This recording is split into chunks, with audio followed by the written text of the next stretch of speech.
দেখতে দেখতে ২০২৫ সালও শেষ হয়ে গিয়েছে। আজকে ২০২৫ সালের শেষ দিন, 31st নাইট। যার কারণে আমরা আমাদের মেসের সবাই মিলে একটি পিকনিক পার্টির আয়োজন করি। পিকনিক পার্টিতে আমরা বিরিয়ানি করব, যার কারণে সকাল সকাল আমরা চলে গিয়েছিলাম কাঁঠালবাগান বাজারে। গিয়ে আমাদের প্রয়োজনীয় সামগ্রী কিনে এনে বিরিয়ানি রান্নার উদ্দেশ্যে কাজ শুরু করি। এখানে দেখতে পারতেছেন আমাদের প্রধান শেফ শ্রাবণ এবং তার সাথে মারুফ।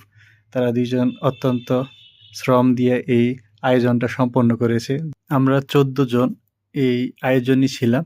প্রত্যেকজন 250 টাকা করে দিয়েছি। মোট 3500 টাকা উঠিয়ে গরুর মাংস এবং অন্যান্য যে সামগ্রী রয়েছে তা কিনে আনি। তার সাথে ছিল মিষ্টি এবং কোল্ড ড্রিঙ্কস। তো সব কিছু মিলিয়ে আলহামদুলিল্লাহ খুবই ভালো একটি সময় কেটেছে। আসলে এরকম সময় সাধারণত হয় না, হয়তো বছরে 2টা বা 3টা এরকম সময় হয়, যার কারণে সময়গুলো সবচেয়ে বেশি ভালো লাগে। এখানে আমরা যারা আজকে একসাথে সবাই সময় কাটিয়েছি, পিকনিকটা করেছি, তার আগামী বছর হয়তো এক একজন এক এক জায়গায় থাকবে, কারো সাথে কারো দেখা হবে না, কিন্তু হঠাৎ করে এই স্মৃতিগুলো আসলে মনে পড়বে, যার কারণে খুবই ভালো লাগে। আর মূলত আমরা এখানে ভিন্ন ভিন্ন জায়গা থেকে আসি, ভিন্ন ভিন্ন মানুষের সাথে পরিচয়, সবগুলো মিলিয়ে একটি সুন্দর একটি এক্সপিরিয়েন্স। শ্রাবণ গরুর মাংসটা মেরিনেট করে আগেই রেখে দিয়েছে যেন রান্নার সময় টেস্টটা ভালো থাকে। তার কিছুক্ষণ পরেই আমরা অন্যান্য কাজ শুরু করে দিয়েছি, পোলাও চাউল সিদ্ধ করা থেকে শুরু করে অন্যান্য কাজ। আসলে এই পিকনিকটা মজাটাই এরকম, একজন রান্না করে আরেকজন পেঁয়াজ বা অন্যান্য জিনিসপত্র কাটতেছে, সবাই সবার দিক দিয়ে হেল্প করতেছে, যার কারণে সবাই মিলে রান্নাটা খুবই ভালো লাগে। প্রাথমিকভাবে আমাদের রান্না শুরু হওয়ার জন্য তেজপাতা অন্যান্য কিছু দিয়ে দিয়েছে এবং গরুর মাংসটা কষানো শুরু হয়েছে। রান্নার সময় খুবই ভালো একটি স্মেল আসতেছিল, তখন এই রান্না দেখেই ক্ষুধা লেগে গিয়েছিল। রান্নার সাথে দই থেকে শুরু করে টক দই, দুধ পাউডারের দুধ, সব কিছু দেওয়া হয়েছিল, যার কারণে খুবই ভালো একটি স্মেল আসছিল। এই যে দেখতে পারতেছেন যে পোলাওর চাউলগুলা সিদ্ধ করার পরে এখানে একটু গরম করা হচ্ছে। আমাদের পরিমাণ খুবই বেশি ছিল, কারণ 14 জন, এই কারণে আমরা 3 কেজি চাউল এবং 2 কেজি গরুর মাংস, সাথে অন্যান্য মশলা ছিল, সব কিছু মিলিয়ে 6 থেকে 7 কেজি পরিমাণ আইটেম ছিল, যার কারণে 2টি চুলাতে 2টি কড়াইতে রান্না করতে হয়েছিল। আমাদের রান্না প্রায় শেষের দিকে। এখন আমরা একটি রুমে সবাই একত্রিত হয়ে সবাই একসাথে খাবো। এই জিনিসটি আসলে সবচেয়ে বেশি মজা। আর যখন রান্না প্রায় শেষের দিকে এসেছিল, তখন সবার ক্ষুধার পরিমাণ আরও বেশি বেড়ে গিয়েছিল, কারণ এটি স্মেলটা খুবই ভালো আসতেছিল। এখানে আমাদের ফ্ল্যাটের সবাই ছিল, তার সাথে 3-4 জন গেস্টও ছিল।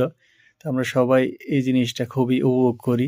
এই যে দেখতে পারতেছেন আমাদের বিরিয়ানি রেডি।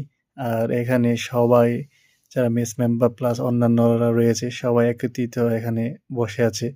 এই যে কোল্ড ড্রিঙ্কস এবং আমরা মিষ্টি নিয়ে আসি বিক্রমপুর মিষ্টান্ন ভান্ডার থেকে। ঢাকার মধ্যে খুবই ভালো একটি মিষ্টান্ন ভান্ডার হচ্ছে বিক্রমপুর। আর পাশাপাশি এখানে লেবু, শসা, সালাদের আইটেমও রয়েছে। তো এখানে আমরা যতজন মানুষ সবাই প্লেটগুলো একত্রিত রাখি এবং সমপরিমাণে সবাইকে দিয়ে দিচ্ছে মারুফ। সব কিছু মিলিয়ে উৎসবমুখর একটি পরিবেশ ছিল। আর বিরিয়ানির টেস্টটাও খুবই ভালো হয়েছিল, কারণ তারা খুবই যত্ন সহকারে বিরিয়ানিটা রান্না করেছিল। এরকমভাবে আসলে সবাই একত্রিত হয়ে সবসময় খাওয়া হয় না, বছরে হয়তো 2-3 বার এরকম কোনো একটি পার্টি হলে একত্রিত হয়ে খাওয়া হয়। আমরা যারা পরিবার থেকে বাইরে থাকি বিভিন্ন প্রয়োজনে, তারা আসলে এইটাই আমাদের দ্বিতীয় পরিবার, যার কারণে সবাই একত্রিত হয়ে সুন্দরভাবে থাকি এবং মাঝে মাঝে এরকম একটি পার্টি করি যাতে করে একটি সুন্দর সময় কাটে। তো সব কিছু মিলিয়ে আজকের সময়টা খুবই আমাদের ভালো কাটেছে, কারণ সকাল থেকেই পুরো একটি উৎসবমুখর পরিবেশ ছিল। আমরা চাইলে আমাদের খালা দিয়েও এই রান্নাটা কমপ্লিট করতে পারতাম, কিন্তু খালা দিয়ে করলে আসলে ওইরকম একটি মজা হতো না, যার কারণে আমরা নিজেরাই এই রান্নাটা করি। যে যতটুকু পারে সবাই হেল্প করেছে, যার জন্য সকাল থেকে রাত পর্যন্ত একটি উৎসবমুখর পরিবেশ সবারই কেটেছে। আর কিছুদিন পরেই হয়তো জীবনের ব্যস্ততায় একেকজনের সাথে একেকজনের কোনো দেখা হবে না, কথা হবে না। কিন্তু এই যে স্মৃতিগুলা, এগুলা হয়তো আজকে থেকে ৫-১০ বছর পরেও স্মৃতিগুলা মনে হবে। তখন এই সময়গুলাই রোমাঞ্চকর হবে। মানুষের জীবনের প্রয়োজনে অনেক মানুষের সাথে পরিচয় হয়, দেখা হয়। তো এই স্মৃতিগুলোই একসময় আমাদের স্মরণীয় হয়ে থাকবে। আজকে সবকিছু অফ ছিল, যার কারণে সবাই বাসায় ছিল। যার কারণে এই মুহূর্তগুলো আরও বেশি ভালো লেগেছিল, কেননা সবাই সবার জায়গা থেকে হেল্প করেছিল এবং সুন্দর গল্প করেছিল। তো আমরা এই খাবারের আগে কিছু ফটো সেশন এবং ভিডিও করি। সবাই বিভিন্ন গল্প করে এবং রোমাঞ্চকর সময় কাটাই। তো এই যে আমরা ফাইনালি সবাই খাচ্ছি, আর খাবারটা আসলেই খুবই ভালো হয়েছিল, কেননা খুবই যত্ন সহকারে রান্নাটা হয়েছিল। দেখতে দেখতে আজকের এই সুন্দর একটি দিনও শেষ হয়ে গেল। জানি না আবার কোন সময় এরকম রোমাঞ্চকর সুন্দর একটি দিন পাবো। সবাই ভালো থাকুন, দেখা হবে অন্য কোনো নতুন একটি ভিডিওতে। এক দিয়ে গেন ভাই, ব্যাগে ধরো।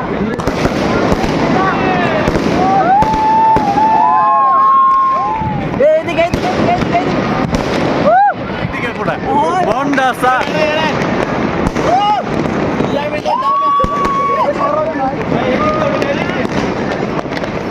আরে বিল্ডিংটারে ভাই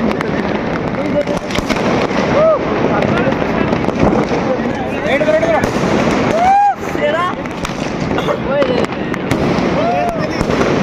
কিলাসে নালে কেমন হইব ওটা বড় ওটা